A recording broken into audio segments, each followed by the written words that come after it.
السلام عليكم ورحمة الله تعالى وبركاته.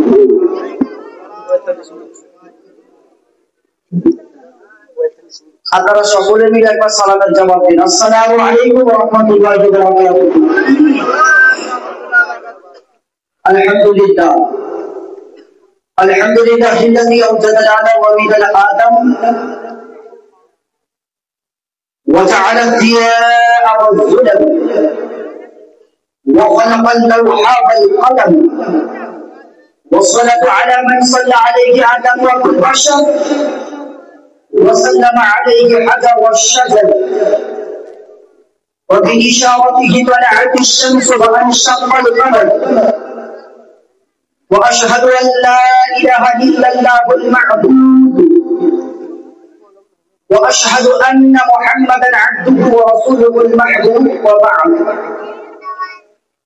فأعوذ بالله من الشيطان الرجيم وبركاته بعظمته بسم الله الرحمن الرحيم قال الله تبارك وتعالى في القرآن المجيد الفرقان الحميد البرهان الرشيد كنتم خير أمة أخرجت للناس تأمرون بالمعروف وتنهون عن المنكر وتؤمنون بالله أعوذ بالله صدق الله العظيم وبلغنا رسوله النبي الأمين المتين المبين المعين المعز الكريم ونحن ولا ذلك من الشاهدين والشاكرين والحمد لله رب العالمين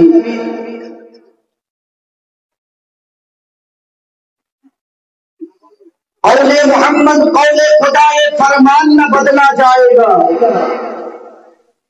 قول محمد قول खुदा फरमान न बदला जाएगा बदलेगा लाख जमाना मगर कुरान न बदला जाएगा कुरान पढ़ो तो चेहरा मंजल जाए नमाज पढ़ो तो चेहरा रोशन हो जाए कितनी दिलकश है रसूल अरबी की सुन्नत अमल करो तो जिंदगी बदल जाए इन्नल्लाह व मलाइकतहु युसल्लूना अलन नबी या अय्युहल्लज़ीना आमनू सल्लु अलैहि व सल्लिमू तस्लीमा अल्लाहुम्मा সকলে মিলে পড়ি सय्यदना मौलाना मुहम्मद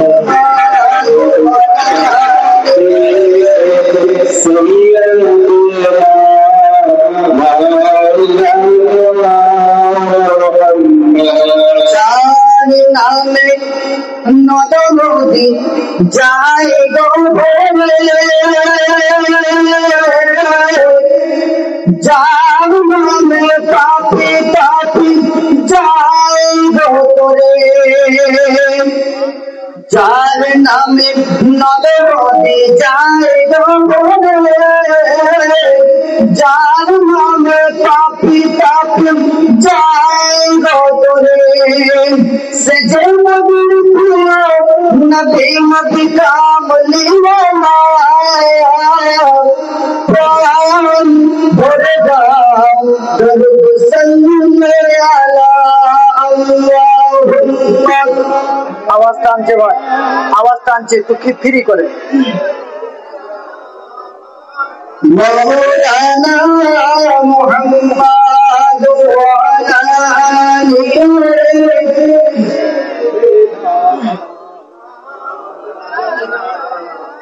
काकी बेटी बोल सानम जाना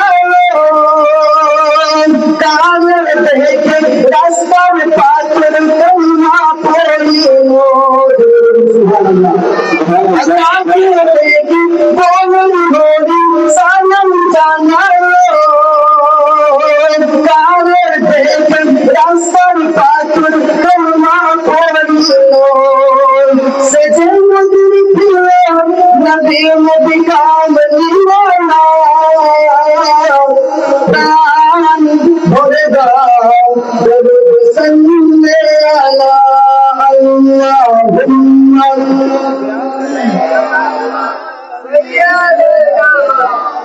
मौलाना मुहम्मद व अला आलिहि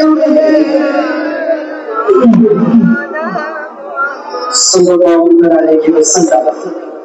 উপস্থিত আলিমে দ্বীন, আগত ওলাগত ইসলাম হেতাকাঙ্ক্ষী ধর্মপ্রাণ মুসলমান, পর্দার অন্তরালের লজ্জাবতী স্নেহবতী মমতাময়ী মা ও বোন, স্নেহের কচি ও কাঁচা বাচ্চারা, সকলকে জানাই অন্তরের আন্তরিক স্তর থেকে প্রেম সূত্র পুনরায় সালাম। আসসালামু আলাইকুম ওয়া রাহমাতুল্লাহ। আলহামদুলিল্লাহ, যাবতীয় তারিফ ও প্রশংসা কি কমিয়ে দেন ভাই। সমগ্র হামদ ও সানা সেই বিশ্ববিধাতা মহান স্রষ্টা আল্লাহ আযজা ওয়া জাল্লার দরবারে নিবেদিত, যিনি এক ও অদ্বিতীয়, যিনি সর্বক্ষণের জন্য সর্ব মানব জাতির নিকটে উপস্থিত বা বিরাজমান, যে আল্লাহর গুণবাচক নাম হলো রহমান, হান্নান, মান্নান, দাইয়ান, যে আল্লাহ অবতীর্ণ করা শেষ গ্রন্থ বা কিতাবের নাম হলো আল কোরআন, যিনি তার বিচিত্রময় ধ্বনির দ্বারা হাওয়া ক্রিয়ার মাধ্যমে এই সুসজ্জিত বসুন্ধরাকে সৃজন করেছেন, যিনি মানব জাতির কল্যাণার্থে কোরআনুল কারীমের মধ্যে 114 খানা সূরা সমৃদ্ধ নাযিল করেছেন, সেই সাথে মানব জাতিকে ভাষা ও কথা শিক্ষা দিয়ে লাকাদ কাররামনা বানি আদম টাইটেল দিয়ে পার্থিব জগতের মধ্যে প্রেরণ করেছেন। আসুন সেই আল্লাহর শুকরিয়া আদায় করে যতজন এখানে উপবিষ্ট আছি সম্মিলিত কণ্ঠে বলি আলহামদুলিল্লাহ। অতঃপর শান্তির ধারা বৃষ্টির ন্যায় প্রবাহিত হোক যিনি বিশ্বের মহানায়ক, সাম্য মৈত্রীর গায়ক, যিনি দুই জগতের ভাগ্য, বিশ্বের সবচাইতে যোগ্য, যিনি দুই জগতের সম্মান, যার প্রতি অবতীর্ণ হয় আল্লাহর পাক কোরআন, যে নবী হাসিলে জান্নাত খুশিতে ভরে যায়, যিনি কাঁদিলে জাহান্নাম ভয়েতে ডরায়, হাবিবুল্লাহ জনাবে মুহাম্মদুর রাসূলুল্লাহ সাল্লাল্লাহু তাআলা আলাইহি ওয়া আলিহি ওয়াসাল্লাম, তার প্রতি সকলে দাসত্বের গোলামের উম্মতের পরিচয় দিয়ে একবার মিষ্টি সুরে বলি আল্লাহুম্মা আমিন। ভূমিকা লম্বা চওড়া করব না, বেশিক্ষণ সময় পাইনি, সুতরাং কিছু বলারও পাহাড় পূর্বে যারা এখানে ওখানে যেখানে সেখানে আকানে মাকানে দোকানে আজারে বাজারে ঘোরাঘুরি করছেন, যদি জলসার উদ্দেশ্যে এসে থাকেন সামিয়ানার মধ্যে চলে আসুন। আর যদি মনে করেন মেলা দেখতে চলে এসেছি, মেলা দেখছি, তো সুতরাং জলসাকে কেন্দ্র করে মেলা লাগানো জায়েজ নাই, ইট ইজ দ্য হারাম। আপনি মেলা অন্য জায়গাতে করুন, জলসাকে কেন্দ্র করে মেলা করা আপনার জন্য শোভা পায় না, ইসলামের শোভা নষ্ট হয়। ইতিপূর্বে মাদ্রাসা বাউসিয়াতে বহু বছর জলসা হয়েছে, এবছরও হচ্ছে আলহামদুলিল্লাহ, কিন্তু গত বছর কিংবা আরো আগের অন্যান্য বছরের তুলনায় এবছরের মানুষের গাফিলতি মনে হয় একটু বেশি মনে হচ্ছে, ঠিক না? কথা বলেন না কেন আপনারা? জলসাকে কেন্দ্র করে যদি মেলাকে উপলক্ষ মনে হয় তো ওই সমগ্র ব্যক্তির উপরে আল্লাহর লানত। আর যে সমগ্র আল্লাহর ওলিরা এখানে ওখানে দাঁড়িয়ে টুকুর টুকুর করে দেখছেন, এই শীতে কষ্ট না পেয়ে সুন্দর সামিয়ানার ব্যবস্থা, সামনে চলে আসুন, সামিয়ানার মধ্যে এসে বসুন। আমি অগণ্য পাপী ব্যক্তি, কয়েকটি কথা বলে সংকীর্ণ বক্তব্য সমাপ্তি ঘটাবো, কিন্তু তারপরে বলে দিই ইসলামের সীমা যদি আমরা অতিক্রম করেছি, আমার হয়ে কোনো মুর্শিদ জবাব দিবে না। ইসলামের দায়রা যদি আমরা অতিক্রম করেছি, আমার হয়ে আমার উস্তাদ জবাব দিবে না। ইসলামের সীমা যদি আমরা লঙ্ঘন করেছি, আমার হয়ে আমার বাবা প্রতিদ্বন্দ্বিতা আর বাবা জবাব দিতে যাবে না।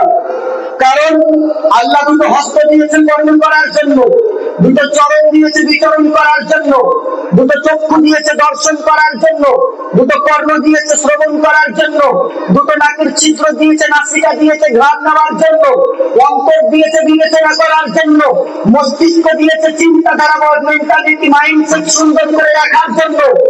এতটুকু গাইডলাইন দেওয়ার পরে আপনি যদি ভুল পথে অগ্রসর হন, আপনি যদি অন্যায়ের দিকে এগিয়ে যান, এর জন্য জবাবদিহি একমাত্র আপনাকে হতে হবে, ঠিক না বেটি? ঠিক না বেটি? সুতরাং আপনি 7 বছর থেকে নিয়ে 10 বছরের বাচ্চা নয় যে আপনি ভুল করবেন বিনিময়ে বাবা মা জবাব দেবে। 7 বছর থেকে 10 বছরের বাচ্চা নয় যে আপনার অন্যায়টাকে শরীয়তের সীমানায় আপনাকে মাফ করে দেওয়া হবে। আল্লাহ রাব্বুল আলামিন বলেছেন কুনতু খায়রা উম্মাতিন উখরিজাত লিন-নাস তা'মুরুনা বিল মা'রুফ ওয়া তানহাউনা 'আনিল মুনকার ওয়া তু'মিনুনা বিল্লাহ। কোরআনের আয়াত। হে বিশ্বের মুমিন মুমিনাত ছেড়ে রোজে মাহশারের সমগ্র নবীর চেয়ে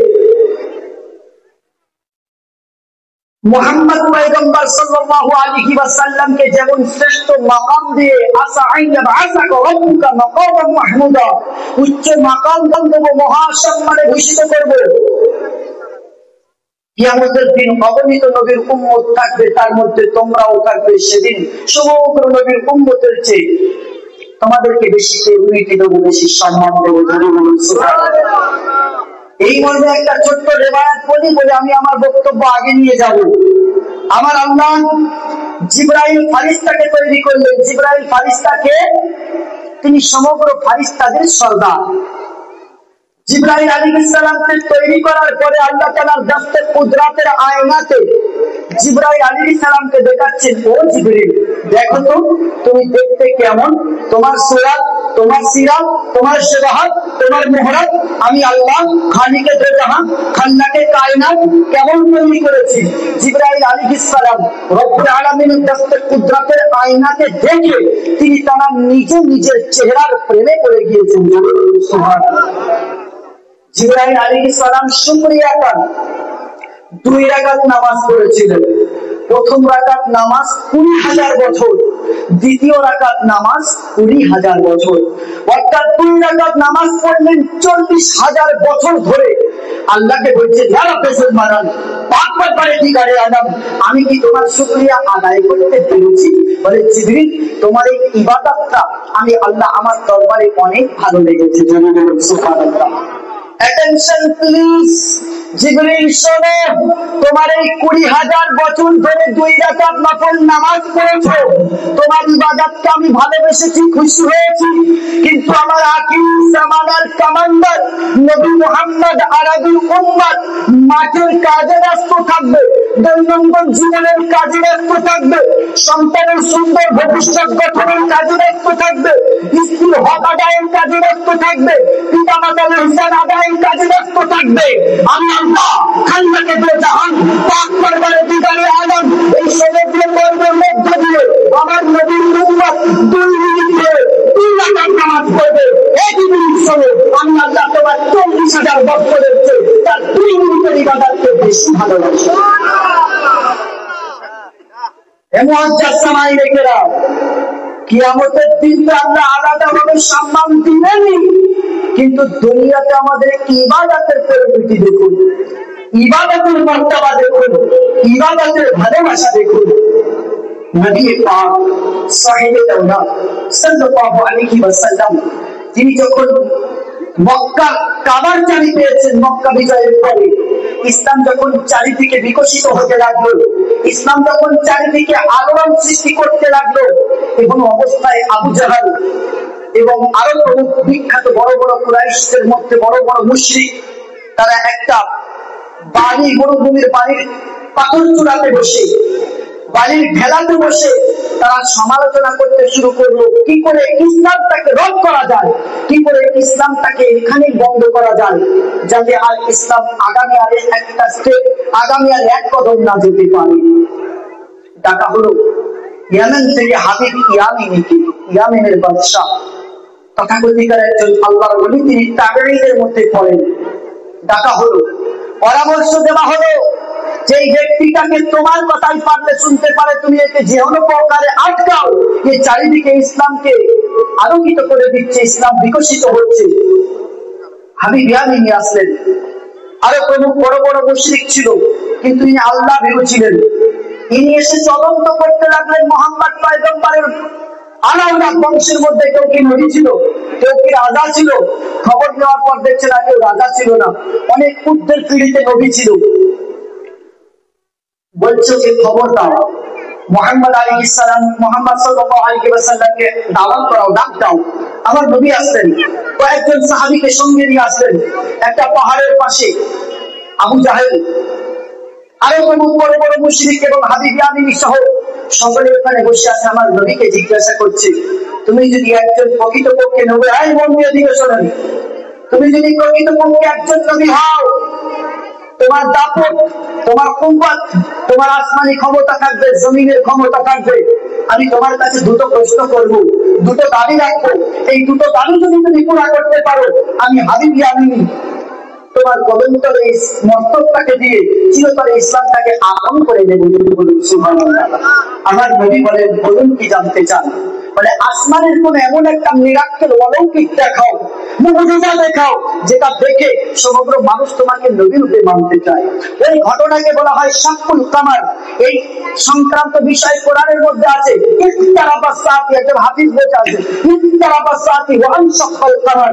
যখন কিয়ামত সন্নিকটে আসবে তখন আসমানের চন্দ্র দ্বিখণ্ডিত হয়ে চূর্ণ বিচূর্ণ হয়ে ঝরে পড়বে। সুবহানাল্লাহ। আমার নবী দুনিয়ার জমিনে দাঁড়িয়ে পাহাড়ের পাশে দাঁড়িয়ে শাহাদাতের আঙ্গুলে ইশারা করেছিল। একটা টুকরা চন্দ্র এই পারে পড়েছিল, আর একটা টুকরা চন্দ্র এপারে পড়েছে। আবু জেহেল পাহাড়ের উচ্চ সীমানায় দাঁড়িয়ে চিৎকার করে বলছে, এগুলো আমাদের চোখের জাদু, মুহাম্মদ জাদু করে দিয়েছে, যে কারণে আমরা এমন দেখছি। দূরে খবর নাও, তারা এমন দেখেনি। এমন অবস্থায় একটা কাফিলা আসলো, এসে বলছে, কিছুক্ষণ পূর্বে দেখলাম আসমানের চন্দ্র যেন দ্বিখণ্ডিত হয়ে দুনিয়ার জমিনে পড়ে দিয়েছে। যদি বলুন সুবহানাল্লাহ। হাবিব কি আমি হতবাক, কাফের মুশরিক না নির্বাক? নির্বাক সন্ধ্যা হয়ে অবাক হয়ে প্রিয় নবীর নূরানি চেহারার দিকে তাকিয়ে আছে। আমার নবী মুস্কি মুস্কি হাসেন। এ হাবিবি আমিনি, তুমি কথা বলার শুরুতে বলেছিলে দুইটা প্রশ্ন করব, একটা হবে আসমানি মুজিজা আর আরেকটা হবে দুনিয়ার জমিনে আমার অন্তরের খবর। হাবিবি আমিনি, তোমার অন্তরের খবর তোমাকে বলতে হবে না। আমি নবী গায়েব জানি, আমি নবী ভবিষ্যৎ বক্তা নবী, আমি নবী আখির জামানার কমান্ডার। তোমার ঘরে একটা কন্যা রয়েছে যে প্যারালাইসিসে আক্রান্ত, অসুস্থ কন্যা। তোমার কন্যার হাত পা পঙ্গু, নড়তে পারে না, চড়তে পারে না, নিজে বেডের উপরে শুয়ে চোখের মনি নিয়ে শুধু ইশারা করে। আর তোমার সেই কন্যাটাকে রেখে তুমি এখানে এসেছো আমার ফায়সালা করতে। এই বিষয় নিয়ে তুমি চিন্তায় চিন্তিত আছো। হাবিবি আমিনি, যাও বাড়িতে গিয়ে তোমার কন্যার খবর নাও। হাবিবি আমিনি কান বিলম্ব করবে না। দেখছে হুবাহু অন্তরের কথাটা মুহাম্মদ পয়গম্বর করে দিয়েছে। দৌড়ে গেলেন, গিয়ে দরজাতে ঠক ঠক করে আওয়াজ দেন। দেখছে ভিতর থেকে যেন পানির স্রোত ভেসে আসছে। যদি বলুন সুবহানাল্লাহ। আমার ঘরের মধ্যে কেউ নাই, একমাত্র হ্যান্ডিক্যাপ, একটা প্যারালাইসিস আক্রান্ত আমার একজন কন্যা যে উঠতে পারে না। এই পানির ঝর্ণা আসছে কোথা থেকে? পানির স্রোত আসছে কোথা থেকে? বহুবার দরজায় আগন্তুকের শব্দ দেওয়া হবে, ভিতর থেকে আওয়াজ আসছে, আব্বু একটু ওয়েট করুন, আমাকে পবিত্র হতে দিন। জোরে বলুন সুবহানাল্লাহ। দরজা খোলার পরে কন্যাকে জল জীবন্ত অবস্থায় সুন্দর আকৃতি নিয়ে দণ্ডায়মান থাকতে দেখে হাবিবি আমিনি জিজ্ঞাসা করে, মাঝরা কি হয়, ঘটনাটা কি? তুমি তো প্যারালাইসিসে আক্রান্ত, পঙ্গু ছিলে, হ্যান্ডিক্যাপ ছিলে, বিছানায় শুয়েছিলে, এমন অবস্থা হলো কি করে? বলছে, আব্বা কিছুক্ষণ পূর্বে একজন সুদর্শন ব্যক্তি এসেছিল, যার মাথাতে গাকুন পাথরের কাজের মতো 70টা সূর্যের কিরণের পাখিল ছিল, যার পরনে সুন্দর জুব্বা ছিল, নুরানি চেহারা ছিল। সে এসে আমার মাথায় আলতো পরশ দিয়ে বলেছিল, হে খাতুন, তুমি যদি কলেমা পড়ে নাও আর কালেমায়ে মুহাম্মাদি পড়ে নাও, আমি কথা দিচ্ছি তুমি সেবা পাবে আর রোজে মাহশারে জান্নাত পাবে। সুবহানাল্লাহ। আব্বা আমি কাল বিলম্ব করলাম না, সঙ্গে সঙ্গে মুহাম্মাদি কালেমা লা ইলাহা ইল্লাল্লাহ মুহাম্মাদুর রাসূলুল্লাহ পড়ে দিয়েছি। আল্লাহ আমাকে সেবা দিয়ে সুস্থ করেছে, আর আমি কলেমা পড়ে আল্লাহ তাবারক ওয়া তাআলা আমাকে সেবা দিয়ে দিয়েছে। যে নবী মুখের একটা কথাতে বড় বড় রাজা মহারাজারা গর্দান দিয়ে যায়, সেই নবী আমাকে আপনাকে একটা স্মরণ করে রেওয়ায়াত বলেছে, শুনুন। একটা ওসিয়ত করেছে বিদায় হজ্জের সময়, যে একজন নারী ছিল তথাকথিত আরবের বেওয়া নারী, যার মাত্র 3টে সন্তান ছিল, স্বামী ছিল না। আজ আমরা জুমার নামাজ পড়তে যাই না, বাহানা কি? ধান কাটার সময় হয়েছে, মাঠে মহিষ লেগেছে। এই আলু চাষ করছি, জমি চাষা হয়েছে, কদিন পরে জো হয়ে যাবে, আর লাগাতে পারবো না, তাই মাঠের কাজে ব্যস্ত, জুমার নামাজ পড়তে পারি না।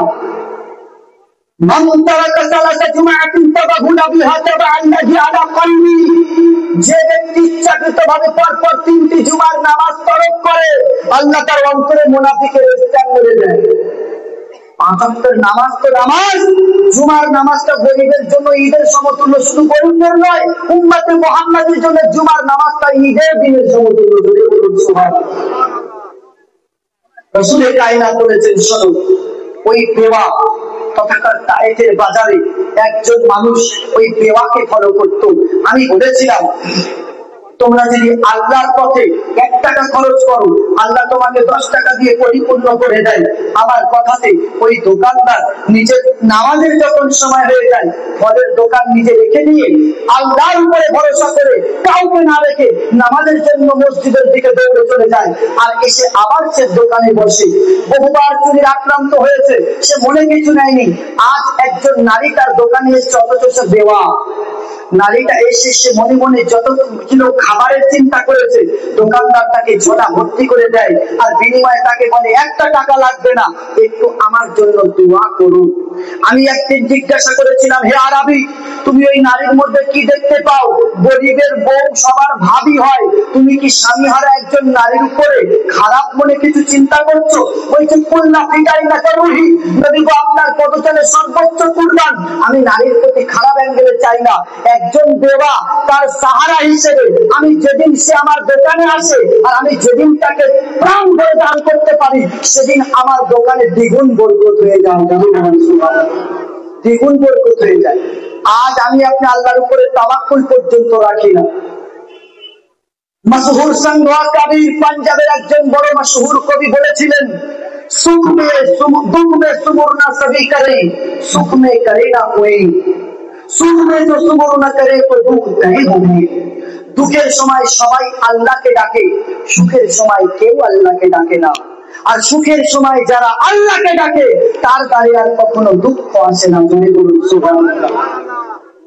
ডাক্তার জবাব দিয়েছে ব্যাঙ্গালোর থেকে, ইউনিভার্সিটি অফ কানাডা জবাব দিয়ে দিয়েছে, তোমার আর দাওয়া কাজ করবে না, যাও মসজিদের ইমামকে 500 টাকা দিয়ে খাঁটি মুসল্লিদেরকে নিয়ে একটু দোয়া করো, আল্লাহ চাইলে দোয়ার মারফত তোমার শেফা দিতে পারে।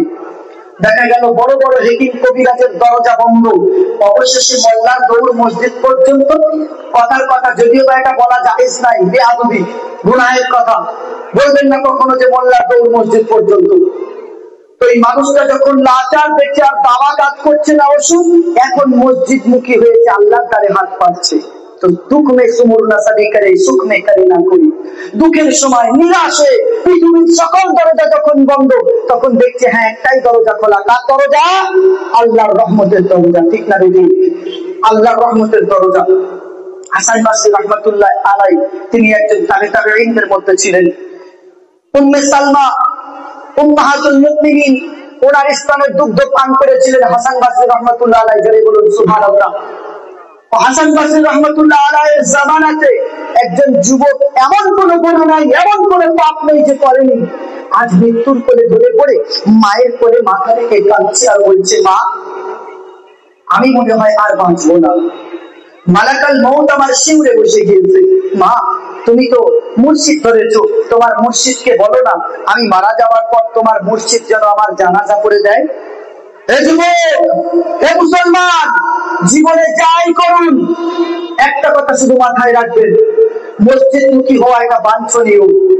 একজন নারী প্রসবের সময় বাচ্চার মাথা দেখা যাচ্ছে পূর্ণাঙ্গ বেরিয়ে আসেনি, শরীয়ত বলছে হে নারী তোমার উপরে নামাজ মাফ নাই। 7 জন মিলে গণধর্ষ করেছে, মরুভূমির উত্তপ্ত বালির উপরে রয়েছে, দূর থেকে আযানের প্রতিধ্বনি কানে আসছে, শরীয়ত বলছে উকু হয়ে বসে পড়ো, বসে নামাজের সম্মান করো, তোমার নামাজের মাফ নাই। হাসপাতালের বেডে আছো, অক্সিজেন মাস্ক মুখে রয়েছে, তুমি প্রতিবেশী প্রিয়জনের স্বজনের কথা কানে শুনতে পাচ্ছ, মুখে কিছু বলতে পারছো না। আযানের প্রতিধ্বনি তোমার কানে এসেছে, তুমি বুঝতে পারছো এটা এই ওয়াক্তের আযান হচ্ছে। হে মুসলমান, হাসপাতালের বেডে পড়ে থাকলেও তোমার প্রতি নামাজ মাফ নাই। চোখের মানিকের ইশারায় নামাজ পড়ো, মানিকের ইশারায় নামাজ পড়ো। ও যুবক মায়ের বাহুতে মাথা রেখে, মায়ের কোলে মাথা রেখে কাঁদছে, আম্মা আপনার মুর্শিদকে বলুন যেন আমার জানাজাটা পড়ায়। লাচার মা আঁচলখানা পেতে গিয়ে হুজুরের দরবারে যায়, হুজুর আমার সন্তানটা বড় হতভাগা, বহু বুঝিয়েছি আমার কথা শুনেনি, আজ সে মৃত্যুর কোলে আছে, হুজুর আপনি আমার সন্তানের জানাজাটা পড়ে দিবেন। হুজুর মুখ ফিরিয়ে নিয়ে বলেছিল, তোমার সন্তানের মতো বড় পাপীর জানাজা আমি হাসান বসরি পড়াবো না, তুমি চলে যাও মা, মাফ করো। মা কাঁদতে কাঁদতে এসে সন্তানটাকে আবার কোলে নিয়ে বলেছিল, বাবা সেই দিন যদি তুমি আমার একটা কথা শুনতে, আসলে আজান হয়েছে আর তুমি চায়ের দোকানে বসে দৈনন্দিন জীবনের গল্প করেছো, বাবা সেই দিন যদি তুমি আমার একটা কথা শুনতে, মাগরিবের আজান হচ্ছে আর তুমি তাসের আড্ডাতে বসেছিলে, বাবা সেদিন যদি তুমি আমার একটা কথা শুনতে, কোরআন বলছে ইন্নামাল খামরু ওয়াল মাইসির, জুয়া খেলা হারাম, মদ্যপান করা হারাম, তুমি দিনের পর দিন মদ্যপান করেছো, জুয়া খেলেছো, অবাধ্য হয়েছো, পিতামাতার প্রতি বেয়াদবি করেছো, আত্মীয় স্বজনের পরনিন্দা করেছো, পরচর্চা করেছো, নাপদান করে জুলুম করেছো। আমার আল্লাহ বলছেন আমি তো কোনো কারোর প্রতি জুলুম করি না, ওয়ালাকিন্নান নাসা ইয়াজলিমু ফি নাফসিহি, বরঞ্চ মানুষ নিজে নিজের উপরে জুলুম করে, আমি আল্লাহ কারোর উপরে জুলুম করি না। বাবা সেদিন তুমি যদি আমার কথা শুনে একবার একজন মুসল্লির সঙ্গ লাভ করে মসজিদে গিয়ে এক ওয়াক্তের নামাজে দুইবার সিজদাটা মাথায় ঠেকিয়ে আসতে, আজ হয়তো এই দিন দেখতে হতো না, তোমার জানাজা পড়ানোর কেউ আসবে না, লাওয়ারিস লাশের মতো তোমাকে নির্জন জায়গাতে ফেলে আসতে হবে। আমার প্রিয় বাবাজি শোনাচ্ছে বাইরা যুবকের দুটো কথা আমার আপনার কলিজাতে আঘাত দিয়ে দেবে। বলছে, মা তোমাকে একটা প্রশ্ন করবো। বলছে, করো বাবা। বলছে, মা আল্লাহর রহমত বেশি না আমার গুনাহ বেশি? জোরে বলুন সুবহানাল্লাহ। আল্লাহর রহমত বেশি না আমার গুনাহ বেশি? মা নিশ্চুপ হয়ে নির্বাক হয়ে অবাক শ্রোতার মতো চোখের অশ্রু সজল নয়নে মাথা নেড়ে বলছে, এটা আমার জানা নাই। আবার সন্তান মায়ের মুখের পানে তাকিয়ে মৃত্যু যন্ত্রণায় ছটফট করতে করতে বলছে, আম্মা একটুখানি অনুভব করুন, অনুশোচনা করুন, কিছুক্ষণের জন্য যদি আল্লাহ এই ইখতিয়ার আপনাকে দিয়ে দেয়, এই ক্ষমতা আপনাকে দিয়ে দেয়, ও অমুক পাপীর মা যাও 5 মিনিটের জন্য জান্নাত ও জাহান্নামের ফয়সালাকারী তোমাকে করে দিলাম, আম্মা তুমি কি করবে?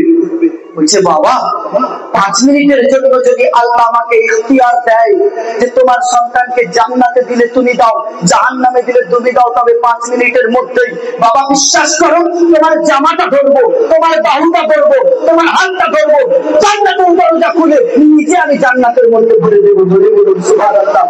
এখন যুবক মৃত্যু যন্ত্রণায় মায়ের কোলে মাথা রেখে বলছে, আম্মা তুমি একটা জীবনে একটু কষ্ট করে 10 মাস গর্ভে ধারণ করেছো, মৃত্যুর কোলে ধরে পড়ে প্রসব বেদনা সহ্য করেছো, তুমি এক জীবনের একটা মা এতগুলো কষ্ট যদি সহ্য করতে না পারো, আমার আল্লাহ 70টা মায়ের চেয়ে বেশি ভালোবাসে, আমার আল্লাহ আমাকে জাহান্নামে দিবে না। জোরে বলুন সুবহানাল্লাহ।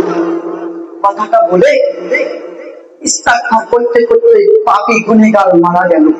কিছুক্ষণ পর হাসান বাসরি দরজায় আওয়াজ দিচ্ছেন, দরজা খুলে দেখছেন হাসান বাসরির সামনে। বলছে, হুজুর আমার সন্তান পাপী মারা গিয়েছে, আপনাকে কে বললো? বলছে, আম্মু আর আমাকে লজ্জিত করো না, তোমার সন্তান মারা গিয়েছে, আমি সবে বিছানায় ঘুমাতে যাব।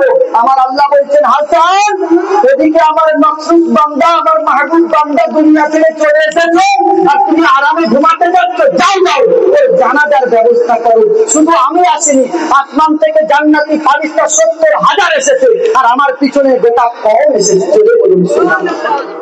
প্রশ্ন হলো একটাই, পাপী তো সারা জীবনের এক ওয়াক্তের মাথা জমিনে ঠেকায়নি, এক ওয়াক্তের জন্য সিদ্ধরত অবস্থায় যায়নি, অথচ মৃত্যুর সময় সাময়িক অনুশোচনা, একটুখানি আল্লাহর রহমতের চিন্তা। কি আমার আল্লাহ 70টা মায়ের চেয়ে বেশি ভালোবাসে। এক জীবনে একজন মা যদি আমার জাহান্নাম সহ্য করতে না পারে, যে আল্লাহ 70টা মায়ের চেয়ে বেশি ভালোবাসে, সে আল্লাহ কি করে সহ্য করতে পারে? আমি আপনি মনে করছি, ইকো কমাতে বলেছি ভাই, ইকো কমিয়ে দেন। আমি আপনি বলেছি মনে করি যে পাপ অনেক করে নিয়েছি, আর এই পাপের কারণে হয়তো আর মাফ হবে না, এই পাপের জন্য হয়তো আর কিছু জান্নাত পাবো না। দেখ तौबा का द्वार अभी खुला है, कल का तू इंतजार मत करना। और मुझे खंजर ने बताया इकबाल, पीछे से कभी वार मत करना। सुभान अल्लाह। এখনো তওবার দরজা খোলা রয়েছে, এখনো তওবার দরজা খোলা রয়েছে। একটা আয়াত আমার আপনার জীবনের জন্য যথেষ্ট। কোরআন শরীফ, বড় বড় যোগ্য মাওলানা আছে, মুফতি সাহেব কিছুক্ষণের পূর্বে এসেছেন। আল্লাহ বলছেন, লা তাকনাতু মির রাহমাতিল্লাহ। এটা আমার বাবার মন গড়া বানানো রিওয়ায়াত নয়, কোরআনের আয়াত। লা তাকনাতু মির রাহমাতিল্লাহ, ইন্নাল্লাহা ইয়াগফিরুয যুনুবা জামিয়া, ইন্নাহু হুয়াল গফুরুর রহিম। লা নিরাশ হয়ো না, তাকনাতু মির রাহমাতিল্লাহ, আমার রহমত হতে, আল্লাহ বলেছেন আমার রহমত হতে তোমরা কেউ নিরাশ হও না। এমন অবস্থায় যদিও বা জীবনে একটা নেকি উপার্জন করনি। আল্লাহ কেন? এমনও হতে পারে কিয়ামতের দিবসে আমি আল্লাহ তোমাদের প্রতি রহমতের দৃষ্টি বর্ষণ করবো, বিনিময়ে 5টা নবীর গুণ তোমাদের মধ্যে প্রবেশ করবে, 70টা ইয়াকুত পাথরের তাজ পরিয়ে দেওয়া হবে, আর আমি বলবো ইলাল জান্নাহ, এ আমার ফারিস্তারা, একে জান্নাতি জয়া পোশাক পরিয়ে জান্নাতের মধ্যে প্রবেশ করিয়ে দাও। জোরে বলুন সুবহানাল্লাহ। সময় হয়ে গেছে না?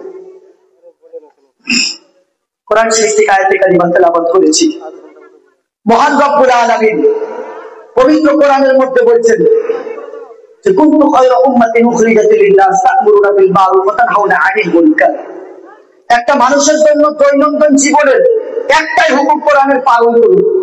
খুব কষ্ট নয়, খুব কঠিন নয়। নিজের সৎ পথে চলুন বা সৎ কাজ করুন, আর এই সৎ কাজের উপদেশটা একজনকে দিন। তা'মুরুনা বিল মা'রুফ, সৎ কাজের উপদেশ দিন। ওয়া তানহাউনা 'আনিল মুনকার, নিজে অসৎ কাজ থেকে নিজেকে বিরত রাখুন এবং অপরকে বিরত রাখার নির্দেশ দিন। এর প্রেক্ষাপট ব্যাখ্যা, আপনি বলবেন আমি অমুককে অসৎ কাজে বাধা দিতে যাচ্ছি, সে আমাকে খারাপ ভাবছে, আমি বাধা দিতে পারি না, তার কাছে যুক্তি পারি না, তার কাছে কোরআন হাদিসের দলিলে পারি না। শরীয়ত বলেছে সে যখন অকথ্য কুযুক্তি দিয়ে আপনাকে পরাজিত করার চেষ্টা করে, আপনি যদি ক্ষমতায় না পারেন তাকে জবানে বোঝান, আর জবানে যদি না পারেন আপনি অন্তর থেকে তাকে ঘৃণা করুন। কোরআনের আয়াতের তাবে হবে। জোরে বলুন সুবহানাল্লাহ। কবরের 3টে প্রশ্ন। কটা প্রশ্ন? মান রাব্বুকা, মা দীনুকা, মা কুনতা তাকুলু ফি শানি হাক্কিল হাজার রাজুল। 3টে প্রশ্ন। আচ্ছা বলুন, আমিও পীর মুর্শিদ মাননেওয়ালা, আপনারা সবাই মাননেওয়ালা। আচ্ছা কোন মুর্শিদ কি কখনো বলেছে বাবা আমার চাদর ধরে যেদিন তুমি বায়াত গ্রহণ করেছো তারপর থেকে তুমি যদি নামাজ না পড়ো কোনো ব্যাপার নাই, কিয়ামতের দিন আমি পার করে দেব? আমি কথা বলে না কেন? কোন মুর্শিদ বলেছে? তারপরে দেখবেন আপনার প্রতিবেশী বলবে এরা পীর ধরা মানুষ, এদের নামাজ লাগে না। আমি পার্সোনালি অ্যাটাক করা ছেড়ে দিয়েছি, পার্সোনালি বলা ছেড়ে দিয়েছে, কিন্তু না বললেই নয়। পাশ থেকে বলবে এরা পীর ধরা, তো এদের নামাজ রোজা নাই, এরা পীর পার করে দেবে। পরক্ষণে একটা যুক্তি দেবে কি জানেন? বলছে বারুইপুর থেকে বা নামখানা থেকে একটা লোকাল ছাড়বো, ওখানেই শুরু আর শিয়ালদাতে শেষ। নামখানা লোকালের ঝাঁটা, জুতো, ব্যাগ, ঝুড়ি, চুবড়ি যা বেঁধে দেবে, লোকালটা কিন্তু গন্তব্যস্থলে নিয়ে যাবে। গন্তব্যস্থল কোথায়? নামখানা থেকে শিয়ালদা নিয়ে যাবে। তুমি তো বেঁধে দিচ্ছ, ট্রেন তো নিয়ে যাচ্ছে, কিন্তু নামাবে কে? নামাবে তো লোক নাই। এদেরকে যে ধরছো কিয়ামত পর্যন্ত নিয়ে তো যাবে, কিন্তু জান্নাতে ও তো নিজেই ধরা পড়ে যাবে। জান্নাতে যেহেতু তোমাকে নিয়ে যেতে পারবে না। অনেক রকম যুক্তি দেয় আমাদের সমাজে। নবীকে নিয়ে প্রথমে চলছিল, এখন আল্লাহর ওলিদেরকে নিয়ে। আর এইটা বলার জন্য একমাত্র সুযোগ শুধু আমরা করে দিচ্ছি। কারা? লজ্জা করলে চলবে না, রাগ করলে চলবে না। আপনি কাল বায়াত হয়ে আসছেন, আজকে মনে করছেন আপনি জুম্মায় 8 দিনের মুসল্লি, আপনি সব জেনে নিয়েছেন। আপনি কাল বায়াত হয়ে আসছেন আর আজকের আপনার নামাজ নাই। কেন? এ নীতি কিসের জন্য? এ কর্ম কিসের জন্য? আপনি মুর্শিদের হাতে বায়াত হয়ে আসছেন, তিনি বলছেন মনে করো, অনুভব করো তোমার হাতটা গৌসে আজমের হাতের উপরে আছেন। গৌসে আজম নামাজ ছেড়েছিলেন?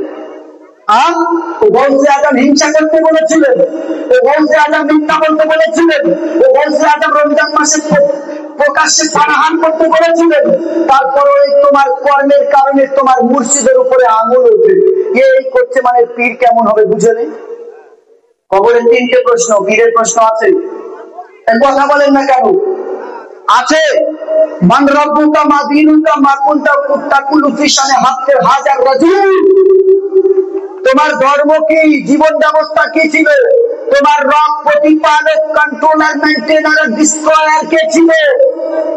আর যে মানুষটাকে দুনিয়াতে নবী নবী বলেছিলেন, এই মানুষটা সম্পর্কে তোমার কি ধারণা?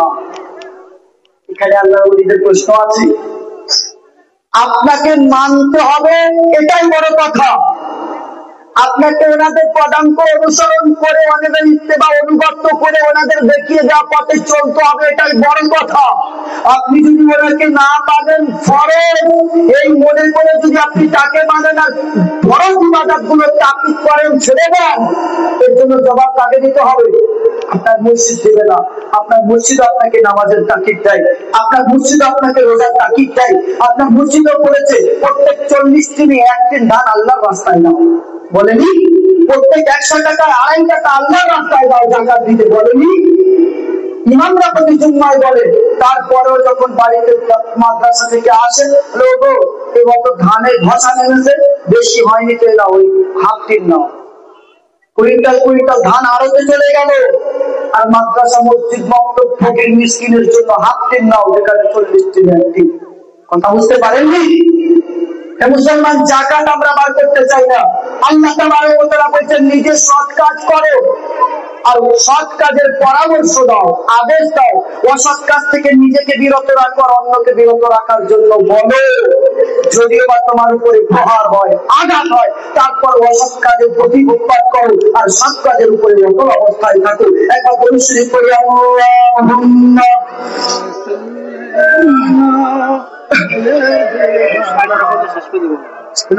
ঠিক আছে।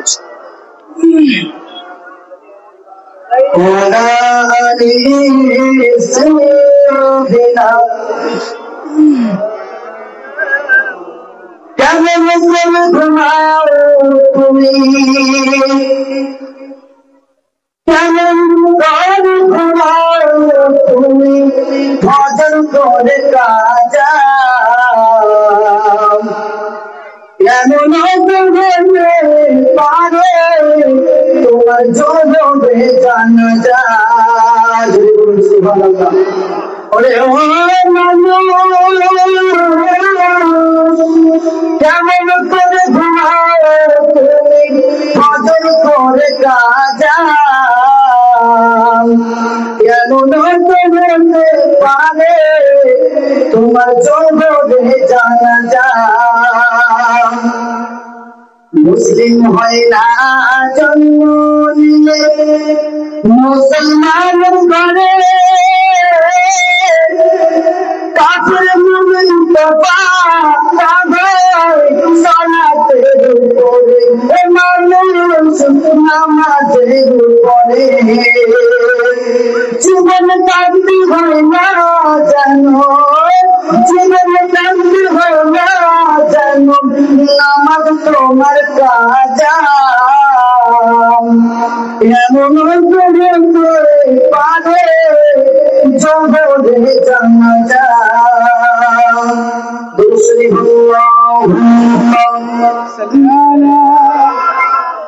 سيدنا مولانا وعلى آله سيدنا সাল্লাল্লাহু আলাইহি ওয়াসাল্লাম। পুনরায় আমি আরেকবার বলি, যারা সামিয়ানার বাইরে এখানে ওখানে ঘোরাঘুরি করছেন, আল্লাহর ওয়াস্তে মেহফিলের শোভা বাড়ানোর উদ্দেশ্যে, প্রিয় নবীর ভালোবাসায়, আলে নবীর ভালোবাসায় আপনারা বাইরে বিলম্ব না করে সামিয়ানার মধ্যে আসুন।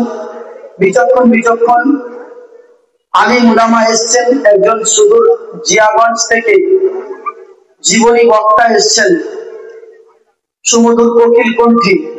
যারা মেলাতে ঘোরাঘুরি করছেন, অযথা বিলম্ব না করে আল্লাহর ওয়াস্তে একটু আল্লাহকে ভয় করুন আর এই জলসার মাহফিলটা পরিপূর্ণ করুন। আমি গুনাহের অনুতপ্ত নিয়ে আল আমরু মিনহু ওয়ান নাহি আনিল মুনকারের হুকুম নিয়ে কয়েকটি কথা বলছিলাম। একটা রিওয়ায়াত বলে আমি আমার বক্তব্য সমাপ্তি ঘটাবো ইনশাআল্লাহ। আপনারা বিরক্ত হচ্ছেন? বনি ইসরাইল মুসা আলাইহিস সালামের জামানায়,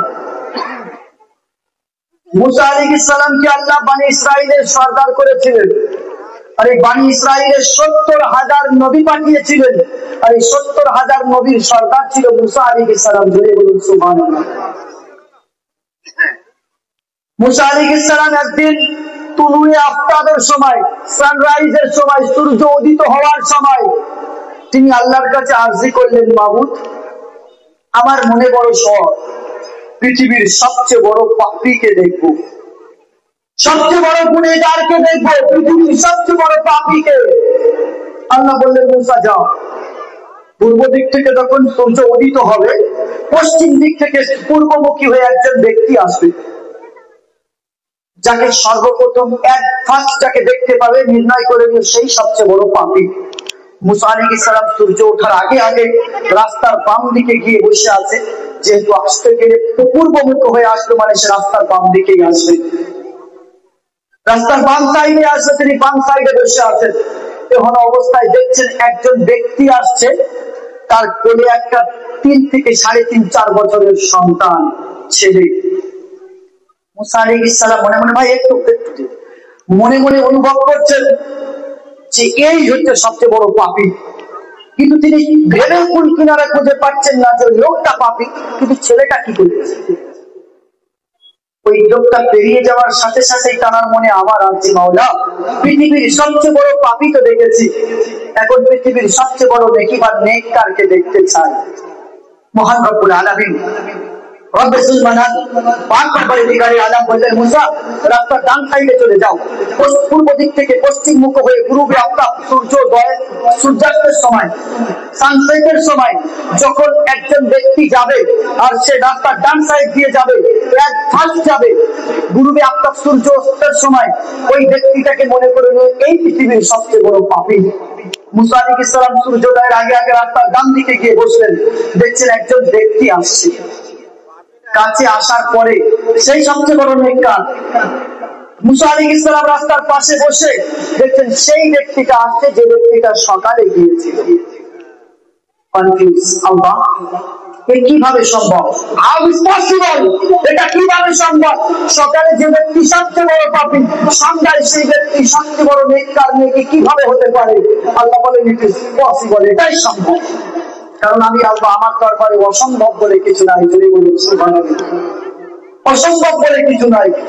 তুলিজুল লাইলি ফিন নাহারি ওয়া তুলিজুল নাহারি ফিল লাইল, আমি প্রত্যেকটা দিনের মধ্যে রাতকে প্রবেশ করি, অন্ধকারে ঘনিয়ে দিই, প্রত্যেকটা রাতের মধ্যে দিনের উজালাকে দিয়ে সুন্দর সূর্যের কিরণ দিয়ে আলোকিত দিন ঘটিয়ে দিই।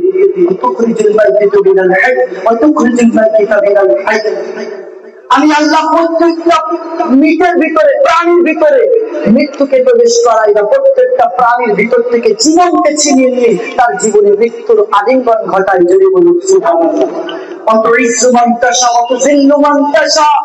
আমি সোনার সিংহাসনের উপরে বসিয়ে কুকুরের মতো লাঞ্ছিত করতে পারি, ছেঁড়া চাটাইয়ের উপরে বসিয়ে মাটির উপরে বসিয়ে রাজার মতো সম্মান দিতে পারি। ইজ্জত ও জিল্লতের মালিক আমি আল্লাহ। মুসা জানো, ওই ব্যক্তি যখন সকাল দিয়ে পূর্বমুখী হয়ে যাচ্ছিল, গভীর অরণ্য জঙ্গলে কাটতে যাচ্ছিল, ওই ব্যক্তি যখন জঙ্গলে প্রবেশ করেছে, তার সন্তান বলেছিল বাবা জঙ্গলটা কত বড়, অতি উত্তরে বলেছিল বাবা জঙ্গলটা ওই পাহাড়ের চেয়ে বড়।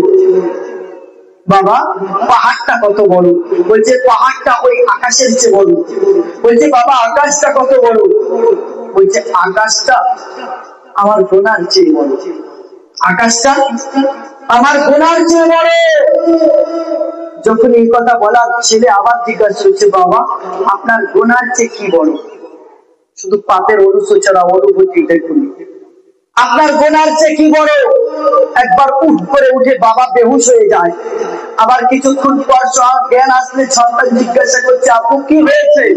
বলছে বাবা আমার গোনার চেয়ে আল্লাহর রহমত আর আল্লাহর দয়া অনেক বড়। চলে গেল সুবহানাল্লাহ। ও তো পাপী ছিল, ও তো পাপী ছিল, ও তো গুনাহগার ছিল, কিন্তু ওর পাপের অনুশোচনা অনুভূতিটা, ওর পাপের এই মাইন্ডসেট আর মেন্টালিটিটা আমি আল্লাহ আমার দরবারে এতটা ভালো লেগেছে, আমি আল্লাহর সঙ্গে সঙ্গে পৃথিবীর সবচেয়ে বড় পাপীকে আমি জানি আমার তার আগে আর পরে গোনাগুলোকে মাফ করে তাকে পৃথিবীর সবচেয়ে বড় নেককার বানিয়ে দিয়েছে। কিসের জন্য? নিজের পাপটাকে অনেক বড় করে দেখেছে। কত বড়? আকাশের চেয়ে বড়। কিন্তু আকাশের চেয়ে কি বড় আছে? আপনার পাপের চেয়ে কি বড়? বলছে আমার পাপের চেয়ে আর কিছু বড় নয়, আল্লাহর রহমত বড়, আল্লাহর রহমতের চেয়ে আর কিছু বড় নয়। আপনি যত বড় পাপী হন না কেন, কাল পর্যন্ত একজন মানুষ যে সারা জীবন তাসের আড্ডায় বসে থাকতো, নেশাতে ডুবে থাকতো, কোন আসে না ফিতনা ফাসাদে ডুবে থাকতো, দেখা গেল সবে বারাতের রাত্রিতে সেই মানুষটা আপনার পাশে নামাজ পড়ছে, এমন হয় না? পাশ থেকে ইশারা করে ইশারা করে বলে না অনেকে, বাপ দাদা 14 পুরুষ মসজিদ মুখো হয়নি, বেটা আজীবন আজকের মদকে দিন কাটিয়েছেন, আজকের আল্লাহর ওলি হয়ে মসজিদে এসছে, খবরদার এমন কথা বলবেন না। শাহু আলী কালান্দার বলেছেন যে কখনো কোনো ব্যক্তির পাপকে নিয়ে লাঞ্ছনা দিয়ে না, সে ব্যক্তি যদি আল্লাহর দ্বারা মুখাপেক্ষী হয়, সে ব্যক্তি তোমার সাথে সাথে একত্রিত ভাবে তোমার চিন্তার সাথে দেহ চিন্তা দেয়, কখনো তাকে পশ্চাতের কথা অনুসরণ করে দিয়ে অনুশোচনা করে তাকে লাঞ্ছিত করো না। এমনও হতে পারে যে তোমার 40 বছরের ইবাদত করেছো আর ওই একটা রাতের তওবা করেছে সে, তোমার এই 40 বছরের ইবাদতটা ওই একটা বছর একটা রাতের তওবা আল্লাহর কাছে বেশি প্রিয় হয়ে গিয়েছে। ঠিক না নাকি? এই বলাছে কথাতে আমরা আজীবন তওবা করি, তারপরে দেখা যায় না কেউ শেষ করতে, আমরা আজীবন তওবা করি, কিন্তু আমাদের তওবাকে ফেরাউনকে হার মানিয়ে দিয়েছে। ফেরাউন তো পৃথিবীর বড় কাফির ছিল, মুশরিক ছিল, কিন্তু আমাদের তওবা ফেরাউনকে হার মানিয়েছে। এত বড় কথা, হ্যাঁ এত বড় কথা। ফেরাউন একবার নয়, দুবার নয়, ছয় বার তওবা করেছে, ছয় বার আমার আল্লাহ চান্স দিয়েছেন। 7ম বারে তাকে ডুবিয়ে চুবিয়ে মেরে আজও পর্যন্ত মিশরের মিউজিয়ামে তাকে শুকতি মাছ করে রেখে দিয়েছে। আমি আপনি ফেরাউনকে হার মানিয়েছি। সবে বারাত আসে, হাউমাউ করে গাড়ি মাহমুদ আর জীবনে করবো না। 27 রাত্রে হাফিজ সাহেবের হাতে সাথে মোনাজাতে আমিন আমিন করি, কাঁদি হাউমাউ করে, আর কোনোদিন করবো না। ঈদের নামাজ হতে দেরি, দেখা গেল সিনেমা মিলে গিয়ে আবার আঁকা। ঈদের নামাজ হতে দেরি, বাইকের পিকআপ শেষ পিকআপ। ঈদের নামাজ হতে দেরি, বদমাশির শেষ নাই, আবার আগের বছর তওবা করার জন্য দাঁড়িয়ে আছে। আর আমাদের জীবনে কারো 30 বছর, কারো 25 বছর, কারো 40 বছর, কারো 50 বছর হয়ে আছে, এরকম ধারাবাহিক ভাবে তওবা করেছি। আমার আল্লাহ বলছেন ফেরাউনকে একবার নয়, দুবার নয়, 6 বার সুযোগ দিয়েছি। আমার প্রিয় একজন নবী ও রাসূল মুসাকে পরাস্ত করেছি, পরাজিত করেছি, হারিয়েছি। কেন জানো? তোমাদের জীবনের একটা শিক্ষার জন্য। আমি আল্লাহ ফেরাউনের মতো কাফিরকে যদি 6 বার সুযোগ দিতে পারি, তোমাদের মতো গুনাহগার বান্দাদেরকে কি চান্স সুযোগ দিতে পারি না? सुधर जाओ।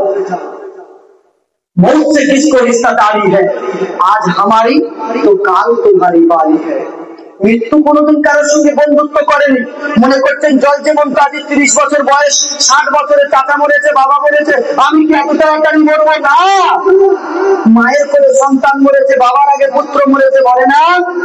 সুতরাং আল্লাহ রাব্বুল আলামিন আমাদেরকে সঠিক জেনে মেনে তার উপরে আমল করার তৌফিক দান করেন। সকলে বলি আমিন। দেখেন দৌড়টা এমন চলছে, এই SIR এসে গিয়েছে। মানুষ মহা চিন্তায় চিন্তিত, কিছু কিছু বোকা মূর্খ মানুষ মনে করছে যারা বাংলাদেশ থেকে এসেছে আবার ছেড়ে দেবে। SIটা তাড়ার জন্য নয়, ভোট তালিকা সংশোধনের জন্য। ভয়ে বাংলাদেশ বর্ডার ক্রস করছে, যাচ্ছে, ধরা পড়ছে আর যাচ্ছে। দেখা যাচ্ছে মোবাইলে অধিকাংশ মুসলমান। সবচেয়ে বড় কথা হলো এটাই, আমার আপনার মতো মানুষ আমাকে আপনাকে লজিক দেবে, যুক্তি দেবে, অনেক রকমের যুক্তি, যে যুক্তিগুলো শুনলে আপনি আপনার গ্রামের ইমামের সঙ্গে ঝগড়া করবেন। ওরা বলছে ভুল বলছে, আপনি সব ঠিক বলছেন। কোরআন বলছে, প্রথম পাড়াতে আছে দুজন হাফিজ বসে আছেন, ইউদিল্লু বিহি কাসীরা ওয়া ইয়াহদি বিহি কাসীরা। এই কোরআন পড়ে একদল পথভ্রষ্ট হবে, গোমরাহ হবে। এই কোরআন পড়ে একদল হেদায়েত প্রাপ্ত হয়ে জান্নাতে যাবে। জোরে বলুন সুবহানাল্লাহ। বোঝা গেল এটাই যে পড়ার সাথে সাথে তরজমার মধ্যে গন্ডগোল, আকাইদের মধ্যে গন্ডগোল। সুতরাং যুক্তি অনেক রকম দেবে, আপনাকে বলবে সিয়াসিত্তার মধ্যে নাই, বুখারীতে নাই, তিরমিজিতে নাই। একটা কথাই মাথায় রাখবেন, আমি ছোট্ট মুখে বিশাল বড় একটা কথা বলে যাই। আমার রাসূলের হাদিস নিয়ে আমার আলিম থেকে কেউ জানতেন না, যে কারণে আমার নবী বলেছেন আনা মদিনাতুল ইলমি ওয়া আলিকুল বাবুহা। আমি যদি ইলমের শহর হই, আলী হলো সেই শহরের দরজা। হযরত আলী কারীম রাজুল কারীম বলেছেন ইন্নামার রামালু ওয়াল হাসা, মরুভূমির বাণী যেমন গুণে শেষ করা যায় না, আমার নবীর জিন্দেগীর হাদিস গুণে শেষ করা যায় না। জোরে বলুন সুবহানাল্লাহ। সিয়াসিত্তার মধ্যে শুধু আমার নবীর হাদিস সীমিত নয়, এর বাইরে অগণিত কিতাব রয়েছে। সুতরাং আপনি কনফিউজে যাবেন না যে আমরা যে পথে যাচ্ছি, যে মতে যাচ্ছি, হয়তো একটা সময় কি আমরা লাইনচ্যুত হব না। আপনি আপনার কর্ম, আপনি আপনার কাজকে পরিণতি দেন, প্রাধান্য দিন। এর সাফল্য ইনশাআল্লাহ রোজে মাহশারে আমার আল্লাহ দেবেন। সকলে বলি ইনশাআল্লাহ। আমার বলার উদাহরণ মধ্যে যদি হয়ে থাকে ভুল ত্রুটি, ছোট ভাই ও সন্তান হিসেবে আমি আপনাদের কাছে ক্ষমা প্রার্থী। কহিলাম কথা পারিলাম যত, লইতেছি বিদায় আমি আজকের মতো। বিশ্ব মুসলমান জিন্দাবাদ, ইসলামের রীতি ও নীতি সবাই মিলে করি গো আবাদ। ওয়া মা আলাইনা ইল্লাল বালাগ। আসসালামু আলাইকুম ওয়া রাহমাতুল্লাহি তাআলা ওয়া বারাকাতুহু। দরুদ শরীফ পড়ি। আল্লাহ